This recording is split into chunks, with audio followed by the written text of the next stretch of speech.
Hello and welcome back to my craft room. It's time to do a bit more work on my underwater world project. It's been a couple of weeks since I did a video on this, but I have been working away on it in the evenings and I've had chance. So this project, in case you don't know what it's all about, was inspired by the amazing Viviana Molinares. She's a member of our community. You'll know her from the Facebook group. She is also in the Discord community.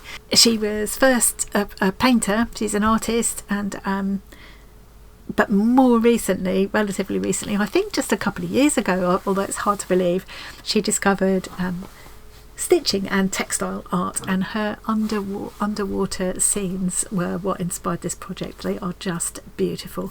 I will link to the playlist that goes along with this little series so that you can catch up if you'd like to, where I've shown some of Viviana's beautiful work, and she's very generous with how she shares her techniques and her ideas and things, so it's been really helpful, and it's been so brilliant. I know Viviana's enjoyed it too, to see other people running with this project and getting creative and coming up with all their own ideas and creations. It's just, it's really makes my heart very happy. So let me show you how I've been getting on. Before I start, what I'm going to do is slot in here. I tried to, because it's always hard to show it on my desk. I'm going to slot in here a little short video that I did on my phone downstairs. The lighting isn't fabulous, but it kind of gives you a better idea of how this looks all laid out than I could possibly give you here on the desk. So I'm going to show you that first. The colours won't look right and things, but it will give you an idea, and then we'll have a proper look on the desk. Okay, here we go.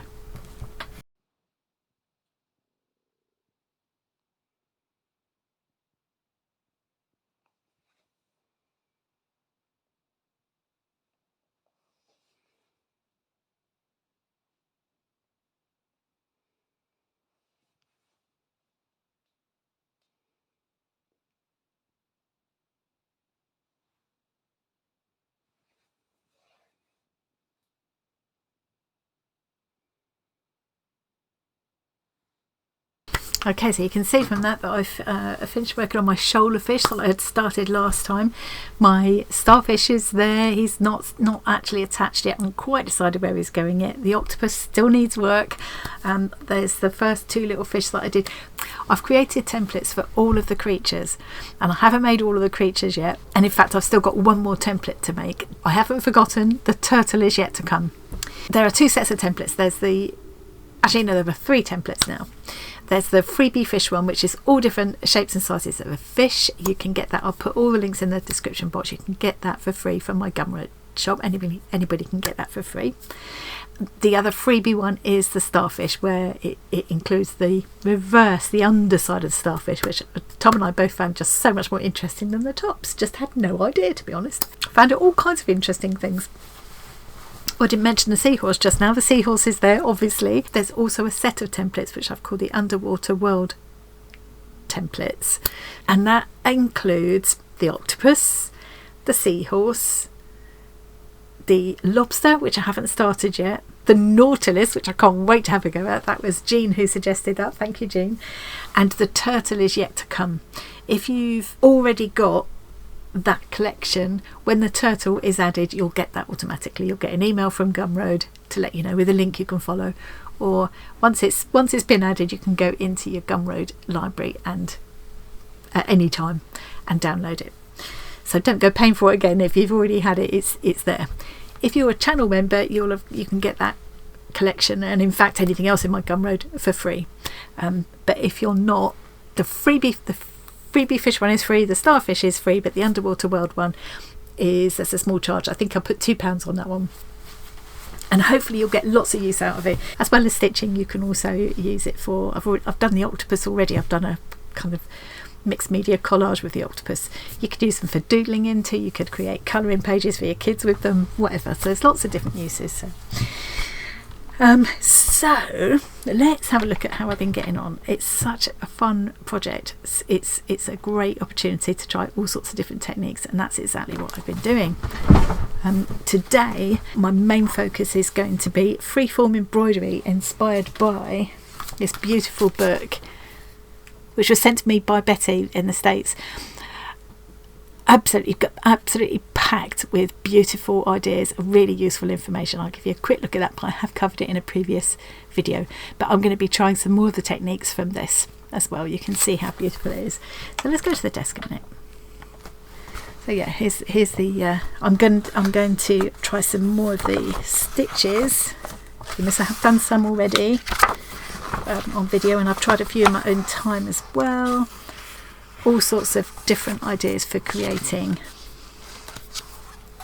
something as simple as that. Yeah, crochet stitch sits on the surface, so it's not quite like a chain stitch. I think I tried the open chain stitch with you on a previous video. I also tried I loved this, I think this is called braid stitch. Let's close in a little. No, I won't close in just yet. But yeah, I loved that. Just like like braided hair. Love it. I'll have a better look at what I've done in a minute. So yeah, lots of different ideas here, and I want to try one of the two again today. I love Judith's approach to the way she observes the natural world and then interprets it in stitch, and all this layering up colours and textures to create these beautiful effects with actually not difficult stitches. They're not difficult. And we've talked before about during live streams and things, about the difference between when is it slow stitching and when is it embroidery, and these are embroidery stitches, but to me it kind of leans a bit towards slow stitching because you're being so spontaneous with it, and there's kind of no rules. Do whatever you like to get the effect you want. I love this way of using. Jen in our community does this a lot as well. It's using the same stitch in lots of different ways. So this is just a lazy daisy stitch, but changing the dimensions of it to create these different effects. Just love that. So yeah, a lot of these will lend themselves very well. What makes me think of slow stitching is that way of well, I suppose because it's called freeform, it's freeform embroidery. It's like freeform crochet. You're kind of making it up as you go along. Yeah, look at all these different stitches to try. Love the look of these. There's a photograph. Love the way the book is laid out. So you've got the photograph of the actual work, and then you've got really nice clear diagrams and instructions on how to make the stitches. So there's lots and lots of those. I've just tried this one actually, just last night. Really love that snail trail stitch. I'll show you a bit of that. And then she looks at, this one is grasses and things, and she does underwater as well, and sketches out the shape. She looks at the photo, she sketches out the shapes. Look at all the different textures and things in there, and then suggests ideas for ways you might create these creatures. I love this idea of doing sea anemones. Various different ways I could do it. I love the way Viviana does hers, and I've got some materials to try that with. But this way of doing perhaps the smaller ones, where you bundle threads and yarns, fibres and things together, but you bunch them together and wrap them with variegated thread to make the bulb part, and let the ends hang out the top to create the kind of fronds. Love that idea. Must try it. Yeah, this is absolutely packed with ideas, and I want to try some of them today. The other thing I'm going to do today, just before we look at this, is I started this with you last time. It was in the frame. It's a bit dull looking still. This was based on Viviana's method of making these beautiful fish tails. So what I need to do still is cut back some of these upper layers so that you can see the underlayers better, and stitch some little beads and sequins in to make this, to kind of manipulate the fabric to sit where I want it to, so that to give it more kind of movement and volume. And then I want to add lots of sequins and beads and things, and obviously it needs an eye, and by the time, it looks quite dull at the moment, but by the time I've finished I hope it will be quite vibrant and colourful. Let me just quickly show you a quick clip of, I've shown it before, but I'll just have a brief look at the picture that Viviana helpfully sent me to help me work out how to create this tail effect. Here we go. So you can see there, Viviana, like me, loves the bizarre scrap packs, scrap bundles, and you can see she's used a lot of them there, and you can use quite tiny pieces patched together to create these shapes. It's been quite interesting to try this method that she does, where she transfers the image onto her calico, works onto this plain calico in a hoop, does all the fancy stitching and things, and then cuts around the shape, applies it to the background on her work, and then completes it with more stitching and things, and maybe stuffs it. Sometimes she stuffs them, so I don't think she always does. but sometimes she does. But yeah, you can see there how she's put beads and things in between the layers of the tail to help to hold that fabric where she wants it to be and give it shape and allow those underlayers to peek through and give the whole thing a sense of kind of movement through the water. I love that. I love how she's done that. And then there's one colour of sequins all along the top here, lots and lots of sequins stitched on, and then a different colour of beads on the underside of the fish, and the fin has got a different kind of bead again, I think. It might be more of those underside ones, I'm not sure. And I love how she's included a little shisha mirror in there in the fin, which would have come on one of the scraps of fabric from a bazaar bundle. But the eye, I love the way she's done the eye as well. Quite often she does a lot of chain stitch embroidery on the face part. But you can see there she's allowed quite a bit of the fabric to show through as well. This fish here, this one was the fish that I made from scratch. This fish was one that Viviana sent me. You can see how beautiful. Look at the different little scraps that she's used, all the different textures of stitching. You can see that chain stitching on the face there. I quite liked doing this, and I will do it again with some of the fish. I actually lined the back of the tail with some purple silk and manipulated that tail, stitched it so that it would stand proud of the fabric like this to give it a bit more dimension. I quite liked that idea. So I've got some bits and pieces here ready to use. These are scraps from bazaar. These are all from bazaar scrap bundles. All of these pieces, so I'm gonna possibly need them this afternoon. I've also got lots of things that people have sent me. So this was from a doily that Man sent me, so I've used part of it to create this. It's a crocheted doily to create this, stuffed it, lined it with backed it with another scrap from the bazaar bundle in the bright pink, stuffed it a little bit, gathered it up. Not quite sure where he's going to live yet.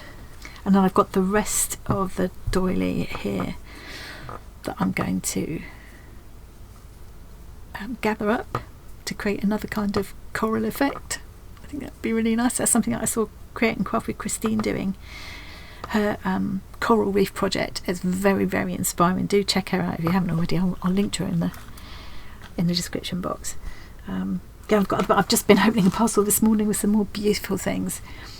These are from Karen, who I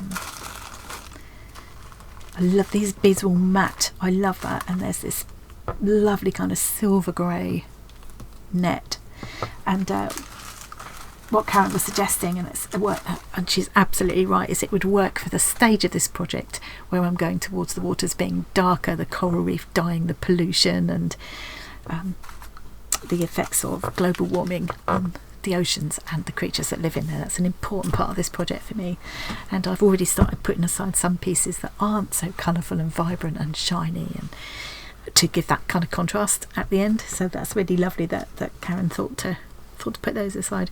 I've got other bits and pieces that people have sent me, some of these beautiful little drizzle stitch pieces from Betty. I've already got a couple on here, and this one might become the top of an anemone, I think. These shells. Oh, now I can't even remember who sent me these. It's awful, isn't it? I'm so spoilt with Happy Mail.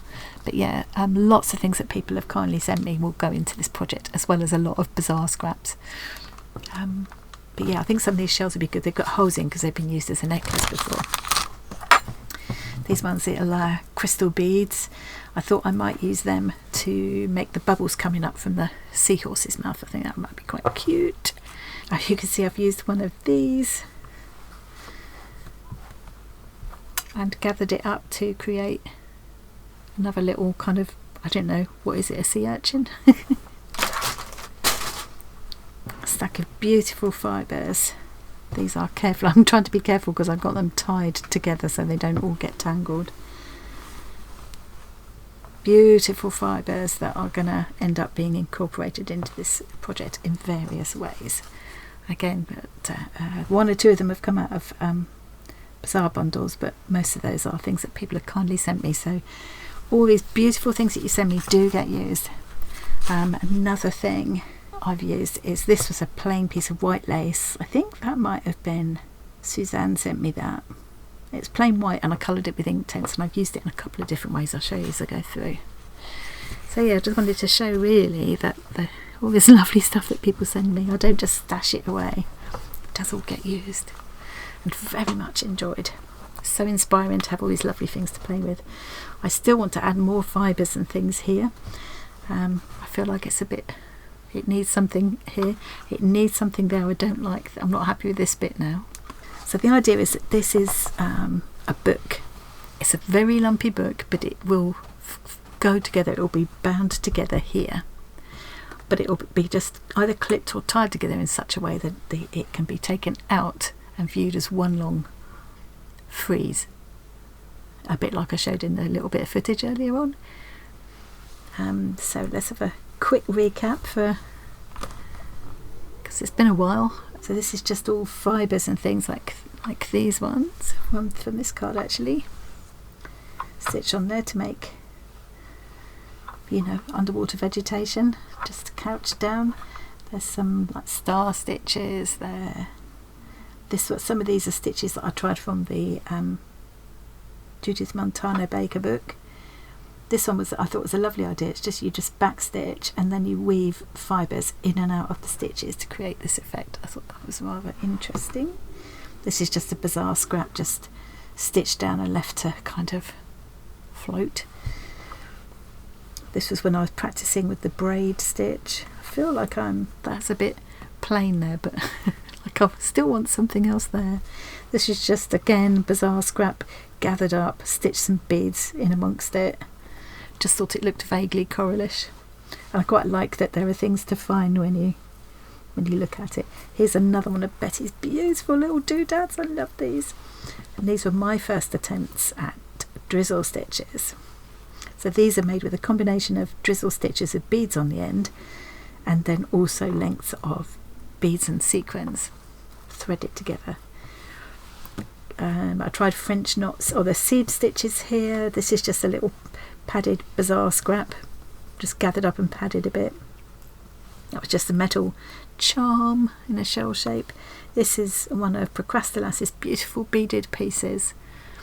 She sent me a whole bag of them. Some have gone on the Bonkers quilt, some I've saved for the vintage Stittionary, and I think some will find a home in this piece. I think that looks perfect there, like a little anemone or something. Not anemone, sea urchin. I've just stitched down a twinkly bead there, a pearly mother of pearl bead. Tried French knots in a different thicknesses, with different thicknesses of threads. I'm not very happy now with what I did here. I don't like these that I've got there, so I'm ended up covering them with things, but it was good practice. But just adds to the general kind of detail, I suppose. It's interesting to try these stitches. So that's the braid stitch in one kind of yarn, and then there is exactly the same stitch in a very different kind of yarn, thread. Yeah, and there again a different one. They look very different, and you do them different sizes, change the proportions of them, use a different kind of thread. Yeah. Just seed stitches there to add a bit of texture. These French knots look very different because they're just done in such chunky thread. Love those ones. I don't like that. Those don't work at all where I've got them. They don't look like Viviana's gorgeous corals that she did in that kind of shape. But I just decided to move on. I was getting fed up with them because I couldn't make them look like Viviana, so I decided to just move on. I'll end up disguising them with so much other stuff going on. These were literally just scraps, tiny scraps out of one of the where I'd already cut into the piece from a bizarre bundle. I just stitched the edges and left them free like this to make the frondage. And these are more ideas for stitches from the books. This was bullion knots, little pairs of bullion knots strung together with a kind of a tacking stitch, and then I did them again, the same thing again, but in a very different kind of thread to get the different effect. Love this fabric. This is another Bazaar scrap. I'll link to Bazaar in the description box as well. I just love this. I just love this fabric, and I will dot it throughout this project. I just sort of overstitched that on. Here's more, try more drizzle stitches. Wasn't very happy with this sea urchin I was trying to create, so I've semi-covered it up with this one. This is just, again, bizarre scraps, just odds and ends. That's a little trimming from where I've been making something with this piece. So these are all, I mean, they're all rescued fabrics, so they're pieces cut from garments that have been miscut in the factories and that kind of thing, ex-display things, that sort of thing. Not so much from worn garments in the bazaar packs, it's more waste from the textile industry, so in India. So God, look at all the beading on there. This was I think I cut that, it was in one of the fancy bazaar scrap packs, and I cut around the outline of it very carefully and stitched it down. It didn't come in this shape, it was in a kind of an embroidered band, and I just cut around it, I think, if I remember right. The background is all made up of bazaar scraps that I've just patched together. Oh, there's Suffolk puffs here. These fabrics actually came from Kim. I think Kim sent me them. I think they're hand-dyed pieces of cotton. They're a lovely weight and texture, and nice contrast to some of the shiny ones, I thought. I loved these long. This was trying it's kind of like drizzle stitches, but you, instead of them all going in one direction, you go right, left, right, left, right, left, so they don't twist. They come out straight, and I love that effect. I'm definitely going to be doing some more of them. Really like them. Little fat versions there. That's some of the bazaar brocade. This is a bazaar silk covered with beads. You can just see the beginnings of the octopus now. One tentacle coming through. The octopus, again, entirely made up of bazaar scraps, and then it's going to be covered in beads and things. I've started on the beads, but I've got a lot more to do. I'm not going to absolutely cover him, but there's definitely, I want to do more areas with some beading and more with this. This is a stitch that Viviana did. It's kind of like I did show it in a previous video, like sort of like an adapted chain stitch in a way. It's pretty easy to do, and it just gives that kind of a almost scaly effect. And although they don't have scales, I know, but yeah, it just gives the effect of some texture, I think. And because I used a variegated yarn, it helped to kind of do that blending thing. Yeah, these were just cut out, you know, according to the template. The whole octopus was cut out according to the template, and including these little suckers, which I still want to do some more work on. This was trying some punto inaria, or Venetian needle lace. More beaded drizzle stitch attempts there. Yeah, more seed stitching. This stitching I haven't done. It's that's a piece of cantha stitch silk. So you can, from Bazaar now, you can get the cantha stitch silk and the cantha stitched cotton bundles. And what I love about this is that it's double-sided, but it also always makes it difficult for me to use because I want to do something where you see both sides. So for some of these, I've used them in the fish's tail there, so you will get to see both sides.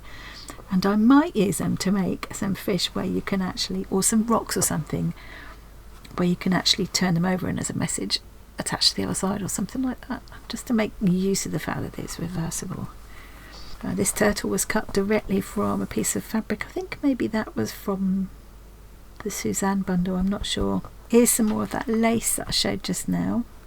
So that I've just stitched in a panel on the, just in the background, but you'll see I've done something different with it on the next page. You'll see that. This is just cut directly from a scrap and padded a little bit. I think I'm going to stitch it down a bit more though, because it keeps sort of, I don't know, I suppose it looks like, maybe I meant for it to look like, I can't remember now. But I want it all to be quite tactile and semi three-dimensional, so it's just general kind of rock shapes I've cut at the bottom, and I want to add lots of embroidery, shells, beading and things in amongst here. Where I've cut holes, I've used one of the, I keep saying bazaar, but you know, I've used a lot of bazaar stuff here. I've used one of the brocade bundles, and I've just cut random kind of rock or coral shapes and then cut holes out of them because I want to do some frondage and things, and more of those little drizzle stitch type things coming out of the holes, grasses and things, not grasses, you know, weeds, seaweeds, just sort of vague pebbles floating about here. Oh, this one, I've got to mention this one. This was a stump work experiment, which I really quite enjoyed. And I think it's partly because I was jealous of Cass had one of the beautiful sets that Gina B Silkwork does, where you get these acrylic colour templates that you wrap thread around to create certain shapes, and there's a nautical version with all different kinds of shells and things, which I was well jealous of, but I decided I couldn't justify buying it. So I looked up stump work to see how to do, that came out of the drizzle stitch experiment, and realised that this is a form of stump work, and found a tutorial to do. So I have done that in a previous video, I think, so I was well chuffed with that. I must do some more of them.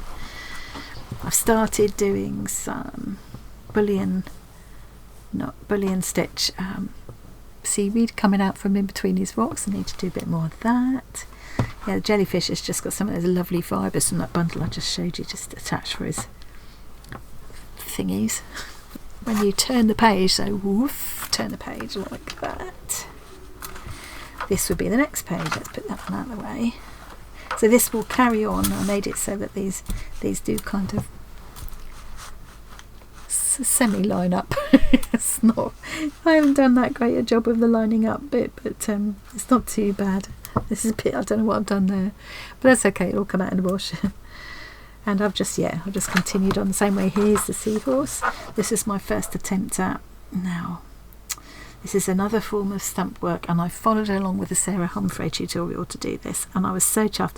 I found some of this translucent fabric, and I used some kind of wired gift wrapping cord to create the shape of the wing, and stitched it. I have done that in a previous email. So I'm so pleased. It's the first time I've tried anything like that, and I'm so chuffed with it, if I do say so myself. Done some different things here. I've used some of the scraps from doing this and this to create some more coral there, and here I've even used the tiny offcuts to make these little kind of fronds coming up from it. Started stitching sequins in the background, which I love, and that's where it will be nice to have the not so shiny ones, some matte sequins and matte beads to use, as Karen suggested, for that later part of the book where it becomes a bit dark. Here I've started going around. I think I did a chain stitch and then whipped the chain stitch to give a bit of depth to the holes in this, but I want to add some beads in there and things. Oh, this was made with some of this, again, bizarre scraps. You can see taken from a garment, and what I did was created these kind of tubes in different lengths and widths, just overstitched them together and applied them onto the background, and then stitched the beads. These are broken necklaces inside. No idea what on earth that is meant to be, but I look at pictures of deep in the ocean pictures and coral reef pictures, and it's just a wonder. It's like nature outdoes my imagination for sure. It's just incredible what's down there. So these pieces are all loose at the moment. I've just been sort of playing around with different, I want to just create an illusion of lots and lots of things to look at. So looking at here, the amount of stuff going on, give that impression of looking into this world. Obviously mine is going to be very different. Judith's colour palette is just absolutely lush with these deep vibrant colours, vibrant and yet kind of muted compared to mine. Mine are a bit leery compared to hers. A lot of these are going to have been hand dyed and things, and I haven't got stuff like that all the time or energy to do it. I want to use my leery colours anyway, so I'm taking inspiration, but mine is going to be very, very different. And I've taken inspiration, much inspiration, from Viviana, but again mine is turning out very different, and nothing wrong with that. The inspiration is just the jumping off point, and I know we've both been loving seeing all of your different interpretations as well. It's just we all share ideas and inspiration with each other, don't we? But looking at some of the details, I love this. So you don't need to know what it is or what it's meant to be, it's just giving that general impression. Just a ruffled piece of silk there, and this sort of tubular muslin thing, I don't know what it is. Layers and layers of dress net there that looks like it's been dyed as well. Such beautiful colours. All this net here, all the stitches that she used. I like these little stuffed balls that she's done with the stitching over the top. I might try a few of them with some of my smaller scraps that I've got to use. She's got some little shells here. Love all the folded velvet. Again, that's not something I've got to use. And now you can see there's kind of the edge of looks like a crochet doily or something. It's been dyed in different beautiful shades of green. It's lush, isn't it? This is the kind of like the brain coral, they call it, and Judith's done it in this beautiful hand-dyed soft velvet, which looks just fabulous. She also suggests in the book that you can do it stitching the main folds in a chain stitch, and then doing French knots in between to make the fissures, if you like. I haven't got any velvet, but I thought I'd try this. This is some silk from, and I had a look at some photos of brain coral as well. So this is some silk again from a Bazaar scrap pack, but what I want to do is some French knots in between. I've just stitched them down to try and create the folds, but I want to do some French knots as well. Here I experimented. Now this was, who was it sent me? Oh, I can't remember your name, I'm sorry. Somebody emailed me. No, the name is gone. I did say thank you at the time. And I think I've done this in a previous video and I mentioned it then. But these are kind of like those cast on drizzle stitches, but done in a circle. And whoever it was emailed me, sent me a link to someone who did this. I have covered it and I have linked to the person whose tutorial I was following in that previous video. But yeah, these little circular versions of that cast on stitch I think are beautiful. The only reason I didn't do more, because I have got more of this thread, is that it was quite hard getting the thread and the size of needle I needed to hold that thread through these 2 layers of fabric. It was a bit hard work, so I dropped that. This is that snail trail stitch that I was just trying last night. I'll do a bit of that with you in a minute. I've been waffling on for so long. I feel like it's been a while since we've had a look at progress. So shells, one of those shell beads stuck on there. This is a little scrap of dyed velvet, I think came in a parcel from Johnny. It was just a tiny scrap. These were interesting. This was trying, I think this was like a cross between an eyelet stitch and I kind of did an eyelet stitch and then another layer on top of it, but it was a bit awkward and wasn't really doing what I wanted. Now I look at it again, I might do some more like that. I think it's quite nice. This one was, I think it's called a cup stitch, but I didn't do a great job of it. I will maybe try and, I don't feel like I can show you because I haven't really got the hang of it. You can sort of see what I was trying to do. So each of these, there's a better one to be able to show you. You start off with like a triangle, just 3 straight stitches to form a triangle, and then you kind of, like a blanket stitch or a buttonhole stitch around that triangle, so it sort of becomes a circle, and then you do another row on top, so it builds up, so it kind of creates a little cup shape. I haven't done a great job, it hasn't come out like it's supposed to, so I need to find a tutorial. But I do quite like that bit of texture that it's created, so I just did some French knots in between and left it there. There's another one of Betty's beautiful little thingies, and this one's on a ball shape, which I love. I might just stitch that one on there or something, I don't know, somewhere. I quite like it near the octopus, I think. Quite liked that.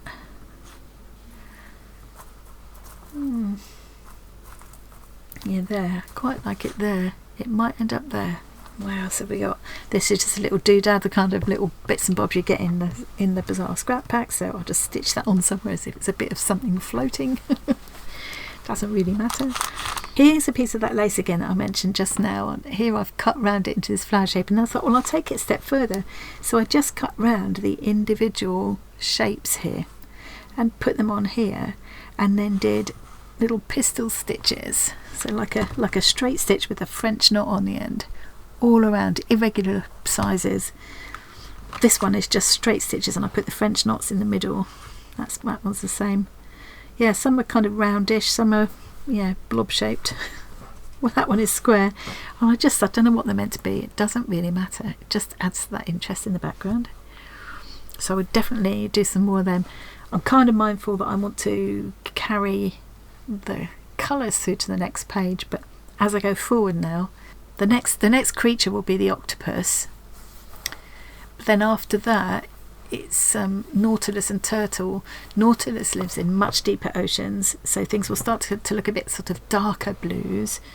And then when I get to the turtles, I'm going to be going towards the darkness a bit. Start to work in the kind of the message, if you like, behind this project. Yeah, I will keep some of these kind of lighter pieces to work into the next page, but then I will start to begin, changing the colour more as I go along. Is any of that making sense? I don't know.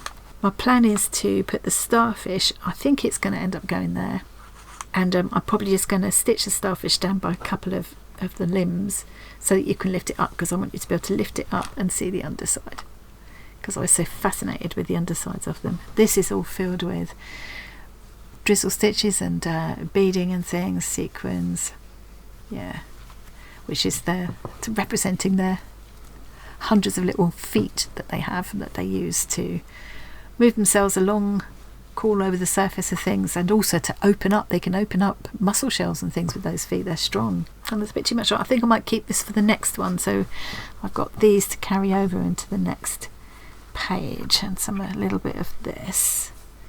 The shoulder fish, so they're sort of finished since last time. I think I've just cut out the shapes last time, so they're all stitched down.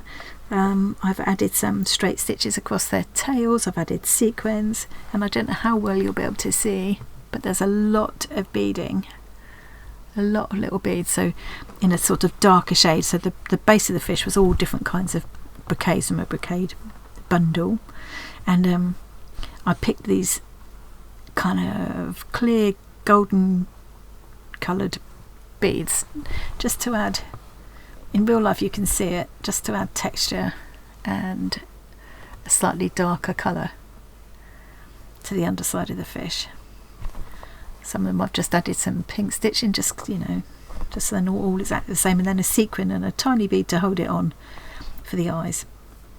Oh, and more of that kind of net shaped stitching, that sort of modified chain stitch that I showed you on the octopus, to give an impression of scales. I've left one there without an eye, but I'm not going to worry about it. So that is a lot of waffle.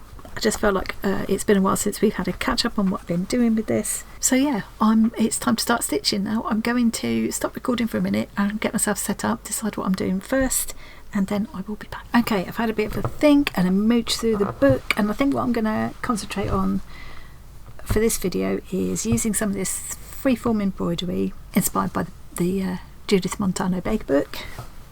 I'm saying her name right, aren't I? No, it's Judith Baker Montano. I think I always get that the wrong way around. And just I want to add some. I've got a lot of turquoisey blues and purples, and then I've got pinks and oranges. I feel like I want a little bit more green, so I'm going to make some little green bits of kind of seaweed, algae, vague vegetation to start filling these little nooks and crannies. So some of this I'll be filling with beads and things to kind of show a sandy bottom to kind of show the shallow seabed kind of thing. But there's lots of little nooks and crannies, these little holes that I've created, where you get that kind of frondy vegetation just sort of anchored to the rocks or in the holes and floating upwards in the water. So that's what I want to do, and I thought it's a good chance to try to use some of these beautiful fibres that I've got and try some of those stitches. So this first one I'm going to do is called a plume stitch. At least I'm going to try my best to do it. Okay, I've had a couple of experiments with this. I was going to do that plume stitch, but it just didn't work because it's too much hard work to get the fatter needle with this fancy thread through this type of fabric, and several layers of it. So what I've done instead is I've taken a length of it down there where I want my seagrass, whatever it is, to run. It's just a little short length there. I've left it flat there for now, but I've got I've got all of the, I'm not cutting it off until I've finished basically, so I'm just going to leave that loose on that other needle for a minute. And now I'm going to start couching. So I've got a different thread, it's coordinating. thin enough to pull easily through through this fabric. And now I'm going to just couch it down rather than trying to do the plume stitch. So I still think that's quite a nice effect. So I'm just doing little short stitches across like this, reasonably evenly spaced, but not worrying about it too much. Trying not to stitch through the ribbon stuff, because that makes it hard to pull a loop up otherwise. As I have just found to my cost, I nearly did it again then. So I just do these little little catching stitches all the way down. I'm leaving about half a centimetre between them, I guess. But you know, you can vary the length for different effects, obviously. I think this is similar to another technique that Judith describes somewhere else in the stitch guide, but yeah, I think the plume stitch thing I'm going to have to try on a different kind of fabric. If I was working on linen or something, it would be fine, but it's not going to work on this. Okay, so I'll do one last little stitch down there, and fasten off at the back with my couching thread. Whoops, didn't want to go through there. Not worrying the least bit about what this looks like on the back.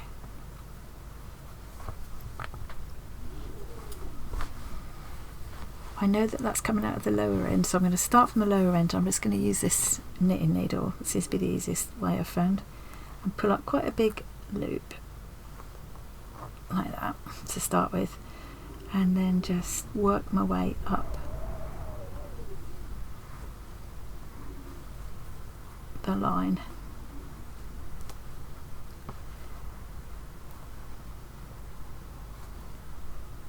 Just pulling out as much as I want.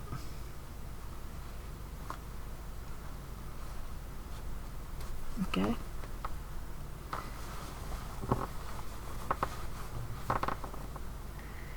I think that's quite an interesting little effect there, and I think it looks really pretty in the variegated green. So I'll probably do just a couple more lines of that. I might bring it down to here a little bit rather than have it all look like it's coming out from behind the rock. There's one thing that I noticed going through the book again that I had kind of forgotten about really, is that, like Judith says, you need to think about the same as you would with a landscape. With a seascape, you need to think about background, midground and foreground. So in the background you'd have like the base kind of background pieces, transparent pieces like where she uses dress net and tulle and things like that, and then you've got the midground, and then you've got the foreground where you'd have more detail coming nearer to you. The more detail, the nearer you get to you, the more detail you're going to see. So this is where I want all these little small details.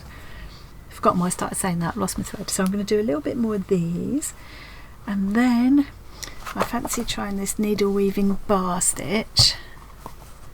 I also wanted to try some of those like bundled, little small bundled these with some of the fibres that I've got. This net stitch looks interesting. I'm going to do a little bit of the snail trail stitch. I just wanted to do a couple more rows of that, and I've already tackled that one, so I can share that one with you. That's probably enough for this video. So I'm going to do a bit more of this, and then I'll be back. Done another line of that. Really like that. I might dot some more little bits like that around the place. I think it looks quite, yeah, just does remind me of those kind of things you see growing off the rocks. Just thought I'd show this snail trail stitch, because that was one of the ones in the Judith Baker Montano book that I really enjoyed. So, and it's quite easy to do. So I've done this in a kind of matte finish, probably a size 5 thread there, and now I'm going to use one of these, one of the ones out of the fibre bundle.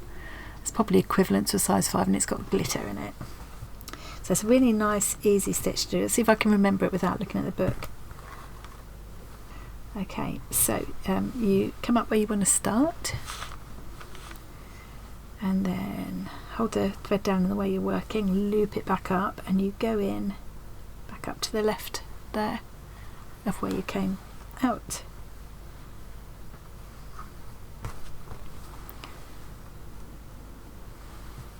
And then you come up a little bit further along. So it sort of at the moment looks a bit like a twisted chain really, doesn't it? And then again you make this loop, sort of loop around that way, anti-clockwise,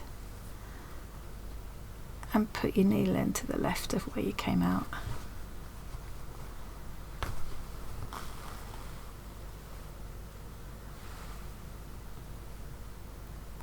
Then come back up to catch it like you do with a chain stitch. Maybe it wasn't the best idea demonstrating this in a sparkly thread. I don't know if you'll be able to see it. In fact, no, I'm going to do another bit now in a different thread just to show you that a bit more clearly. I'll come back and do this under my nose a bit later on.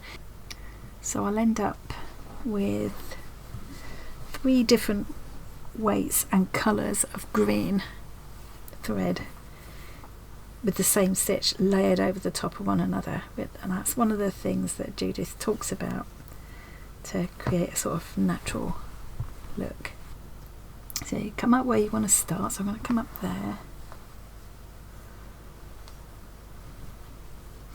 and then you go to make a loop. You kind of take it round anti-clockwise. You go to make a loop and you go back in just to the left of where you came out.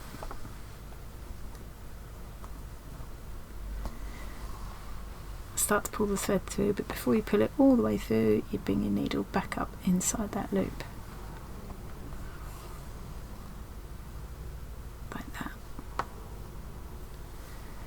And then you go to make that anti-clockwise loop again, and you go in again just to the left of where you came out.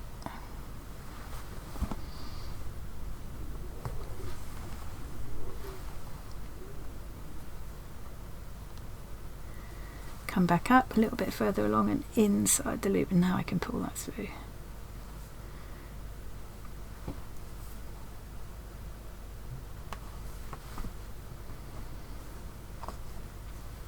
And I guess as with all these stitches, you can change the proportions, make them longer, shorter, take it further out to the side, and you get different effects.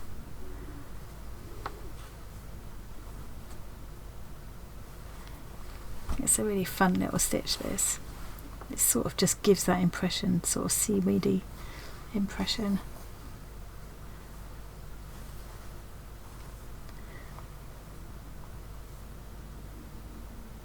And I think just having those different shades of green, I'm going to take this out underneath these little circular things that I've made, because I can carry on with them later.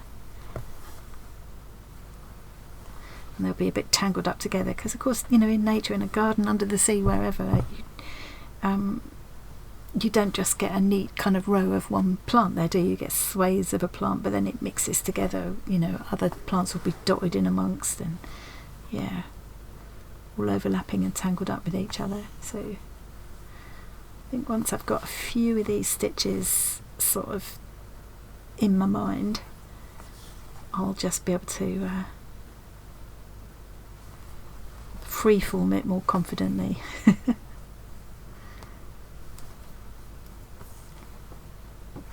And it'll be nice to increase my repertoire, because if I'm deliberately not overlapping now because I'm trying to show you clearly, but for the subsequent ones I'm going to deliberately overlap these and tangle them up together.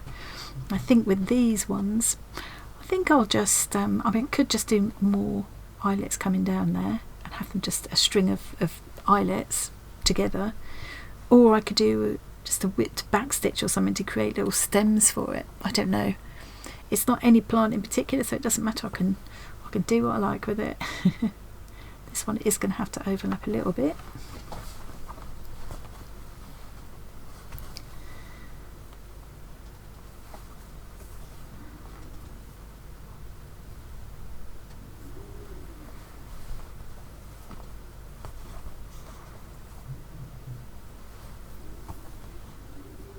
So you can see there where they start to sort of pile up on top of each other. That's going to give a really nice look. So yeah, I'll do a bit more of that off camera, and either show you a bit later or show you when I come back next time how that's going on. One easy thing I thought I could do is I cut some of these bits of fibre, and what I thought was I could just bundle these together, just stitch them into one of the little openings that I've made in the rocks or coral or whatever they're meant to be, these things. Just anchor them in there and have them as if they're coming up like that. You see that sort of thing quite a lot, don't you? They just sort of waft up in the water. Okay, I've anchored that down, and now I'm going to try have a go at that woven leaf stitch. I've forgotten what it's called. What's it called? Hang on. Needle weaving bar stitch. So I'm going to try starting it off with this thread that I've happened to have in my needle, and then the idea is I'm going to put it up against this because I think it can kind of be coming out of the same hole. The idea is that you make a little kind of C there with your thread. So now I think I'm supposed to be holding this back with something, a paper clip it suggests, or I'm going to try just pinning it with a normal pin like that and see if I can make that work.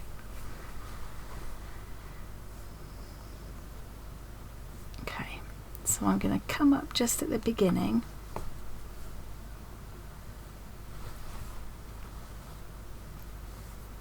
And I'm going to go, so this is calling this the bottom thread and this the top thread. I'm going to go over the top and under the bottom thread. And I'm going to come back, but this time I'm going to go over the top and under the bottom.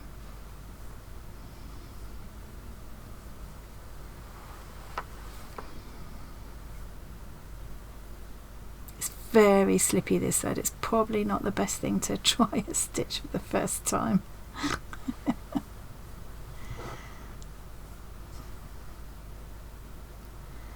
I'm just going to keep repeating that. It's over under with just these two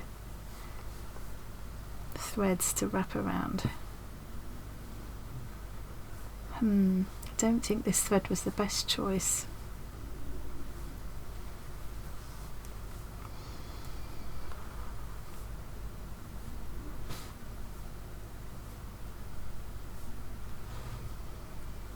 Let's persevere and see how we get on.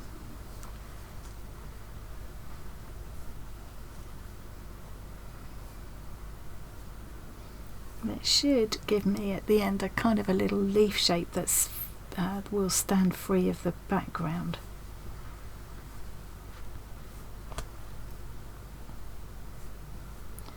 I do love this sort of playing with different stitches, and even if they don't always go as they should, because I don't care about it being perfect embroidery, so as long as I can make it work in some fashion, that is okay.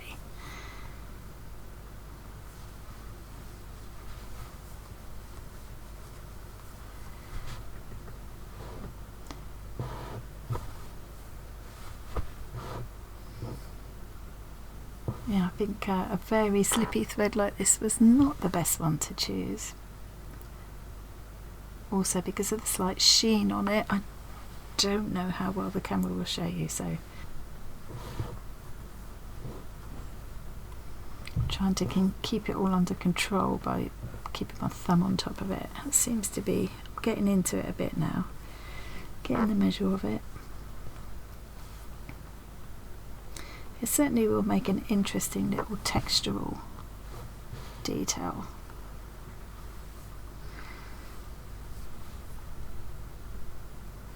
Sometimes with these things, like with that first one I showed, that loopy couched one, it looks a bit naff until you do a few more pieces or so, and then once you've got a little group, suddenly it seems to make sense. It definitely does help to have that pin there just to help hold that thread.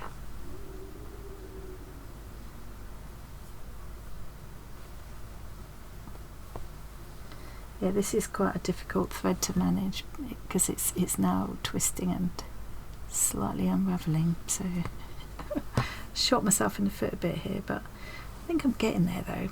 Variegated green is very pretty.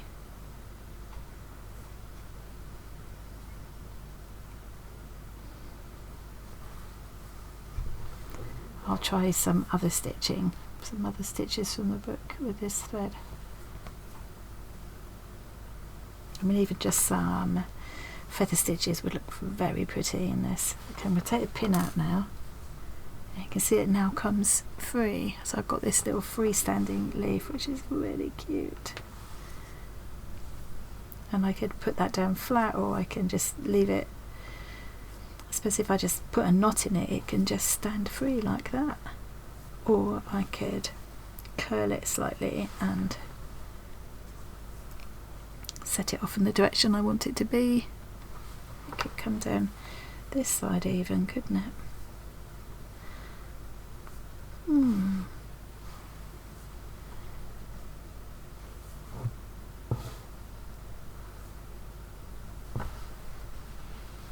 Okay, I think I'm going to go down to back to the back, like there.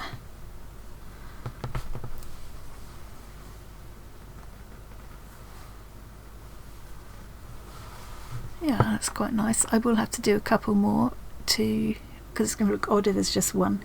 But yeah, I probably wouldn't choose to do it in that fabric again, but that thread again. But it does look really pretty. It's a very pretty thread. Why do I keep calling it fabric? So for the rest of the video, I'm going to do the little bundled, couch down bundled sea anemone. I think that is such a cute idea. I have to try it. Can't quite decide where to do it. I could even have it coming off the brain coral there. That could be quite cute. The last thing I wanted to do is my fish. Where's he gone? Where's my fish? There. I'll start snipping this back and adding some beads and colourful sequins and things, and just getting them to look a bit more impactful. Yeah, so yeah, when I come back, I will just do that little bundled sea anemone. The rest of what I'm doing is really pretty straightforward. It's just more of the same and lots of it. Sometimes it's just as simple as just last night I sat and added these sequins in there, and I just think that brings so much more life to it. I think once I put in these little crystal beads coming up from the Seahorse, I think that will look really cute as well. Right, it's actually the next day. I've come back this morning and realised that this video is getting way too long already, so I'm going to finish up with a look at the fish and how I've been getting on. I did do a bit more on it last night. I started trimming back the layers, so the uppermost layers are the ones that I've trimmed the closest to the stitching. So I showed how I'd started all this off on the previous video, and then each layer it gets progressively wider, so it kind of steps out as you go down. But what I need to do now is add some little beads in to just kind of help me to hold the fabric back, manipulate it so that I get the effect that I want. I want these flashes of pink coming out, for example, and I just want to give more of that sense of the tail moving in the water.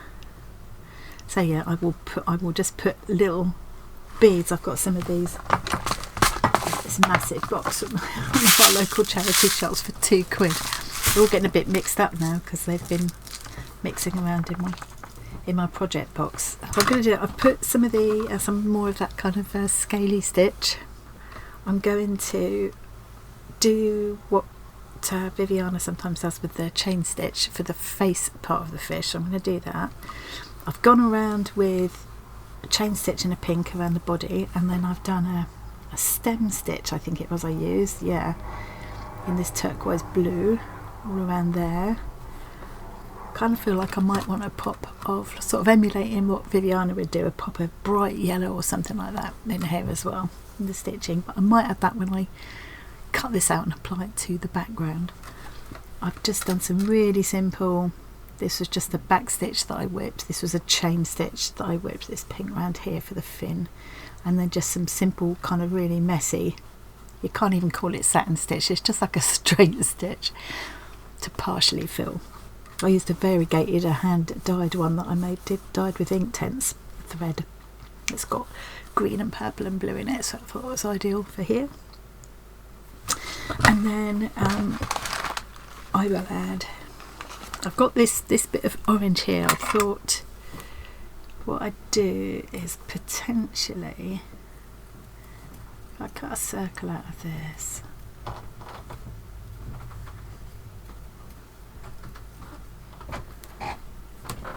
I'll keep that to go somewhere else in the project.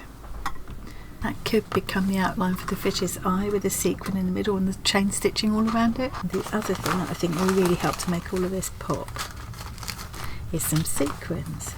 I think I'll go sequins along the top and some in the middle, and then go down to beads here and going up into the tail a little bit, and then I'll carry the beads through to stitch into between the layers of the tail to give me that movement that I want. Let's have a look. I'm just going to dot some around to show you what they look like. I think the video's been too long already, so I can't really. Let's just have a look and see what some bright pink ones would look like if I put some of these in. Yeah, I like them. I still think it needs the contrast as well, so I think I'm going to have to start adding some of them and play it by ear. As I stitch them on, it will be more apparent what I need to do. It might be that I'm better to put the pink ones where I've got the pink kind of patches in the fabric, and then perhaps the darker pink ones could go lower down. I might even put sequins in amongst the tail where I was just going to put beads. It might end up being sequins as well, don't know. Hard to tell till I get in there and get started really, but you can kind of see what I'm thinking. I might even decide a patch of orange along here is what I want. Yeah, some fish have that, don't they, that brightly coloured stripe along the centre. And I think as well, by using some of the same sequins on the fish as I've sprinkled in the water, will help to kind of bring the whole thing together and make them kind of sit into the background, if you know what I mean. Sounds like a good theory, doesn't it? I can see now how with one of Viviana's large pieces, because she works on a huge scale, and large pieces that she does for exhibitions and things, I can see how many hours, days, weeks of work goes into these when you think about how long you can spend just on one fish. Right, so that's going to go kind of there. So what I'm going to do is hold that back, bring my needle up. This is what I'm thinking. I've not tried it before, so bring my needle up there. So I've just taken a little pinch of that contrasting fabric. Let's do a little stitch first to anchor it. And now as I come up, I'm going to thread on one of these little beads.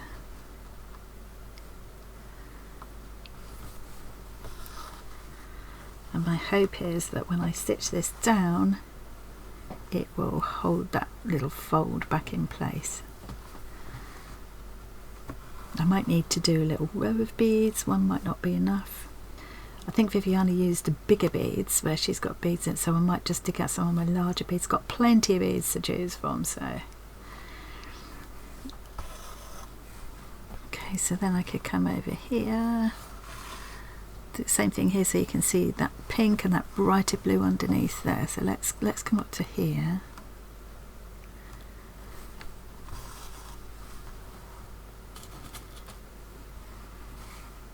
Yeah, I'm not getting quite the effect I was after, but I do still quite like what I've got there. I'm going to have to do a bit more experimenting. I think I might just do it and make it another little mini row of 3. Yeah, I'm really not getting quite what I was after, but it's okay. It's okay. I'm happy enough with it. Looks better from this angle than it does on the camera. Yeah, I like the effect, it's just not what I was going for.